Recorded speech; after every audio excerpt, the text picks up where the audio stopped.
उत्तर प्रदेश के एक छोटे से गांव रामपुर में पांड्य परिवार रहता था।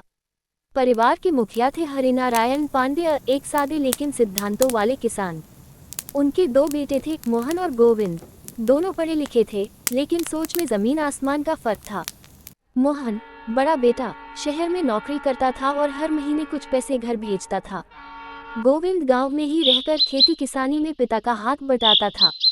हरिनारायण को उम्मीद थी कि उनके दोनों बेटे एक दिन मिलकर उनके खेत और घर को फिर से खुशहाल बना देंगे।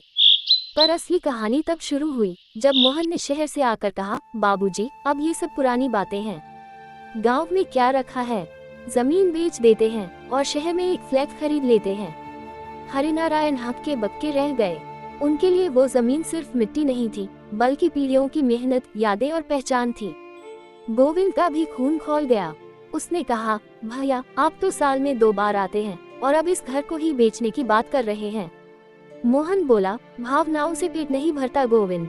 बाबूजी की तबीयत भी अब ठीक नहीं रहती। अच्छा इलाज तो शहर में ही मिलेगा। घर का आंगन, जो कभी रौनक से भरा रहता था, अब तकरारों से गूंजने लगा। माँ, जो हमेशा चुप रहती थी, एक दिन फूट पड़ी। जिस घर में बच्चों की हंसी गूंजती थी, अब वहाँ बंटवारे की बातें हो रही हैं। क्या यही तरक्की है? कुछ दिन बाद हरिनारायण चुपचाप अस्पताल में भर्ती हो गए। तब मोहन को एहसास हुआ कि उसने क्या खो दिया है। इलाज के दौरान जब पिता की आंखें खुली, तो मोहन उनके पास बैठकर बोला, बाबूजी, घर नहीं बेचूंगा।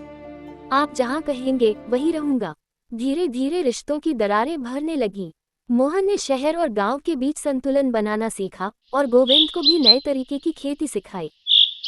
छाओ सिर्फ एक गांव की कहानी नहीं, बल्कि उस संघर्ष की दास्तान है जहां परंपरा और आधुनिकता के बीच रिश्ते झूलते हैं और अंत में समझदारी ही उन्हें फिर से जोड़ती है।